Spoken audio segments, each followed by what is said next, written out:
2006 সালের শেষের দিকে পটুয়াখালীর মির্জাগঞ্জ উপজেলার কাঁঠালতলী এলাকায় চালু হয় 20 শয্যা বিশিষ্ট হাসপাতাল। শুরুর দিকে কিছুদিন বহির্বিভাগে সেবা দেয়া হলেও আন্তঃবিভাগ চালুর আগেই সরকার পরিবর্তনের সঙ্গে বন্ধ হয়ে যায় এর কার্যক্রম।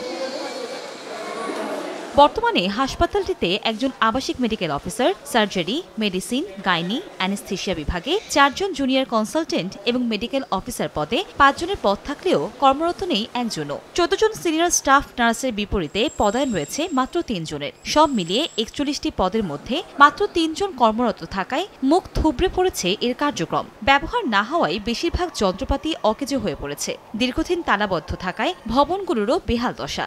ভিতরের যে যন্ত্রপাতি আছে সবগুলো নষ্ট হয়ে গেছে। 2টার পরে আর কোনো ডাক্তার থাকে না বা এখানে এলাকার মানুষ কোনো সুবিধাও পায় না। ওষুধ তো কোনো রকমের ওষুধ দেয় না, খালি শুধু একটু দেখে তারপর ওষুধ লিখে দেয়। ভালো ডাক্তার দেওয়া হোক, জানো কোনো মহিলা বা বিনা চিকিৎসায় বা ডেলিভারির বাচ্চা যেন মারা না যায় বা অসুস্থ না হয়। গত 5 আগস্ট সরকার পতনের পর প্রেষণে একজন মেডিকেল অফিসার ও একজন উপসহকারী কমিউনিটি মেডিকেল অফিসার দিয়ে আবারও বহির্বিভাগ চালু হয়। তবে শীঘ্রই নতুন জনবল নিয়োগ দিয়ে হাসপাতালটি পূর্ণাঙ্গভাবে চালুর আশ্বাস স্বাস্থ্য বিভাগের।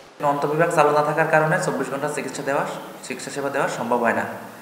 আর যতগুলো পোস্ট আছে কোনোটাই ডাক্তার নাই। বিভিন্ন ফার্নিচার থেকে শুরু করে ম্যান পাওয়ার এবং চিকিৎসকের বিষয়ে আমরা ঊর্ধ্বতন কর্তৃপক্ষের সাথে যোগাযোগ রাখছি। হয়তো আমরা আশা করি যে শীঘ্রই এর একটা আশু সমাধান হবে। 3 একর জমির ওপর নির্মাণ করা হাসপাতাল কম্পাউন্ডে মূল ভবন ছাড়াও চিকিৎসক, নার্স ও স্টাফদের জন্য রয়েছে 6টি একতলা বাসভবন। সময় সংবাদ, পটুয়াখালী।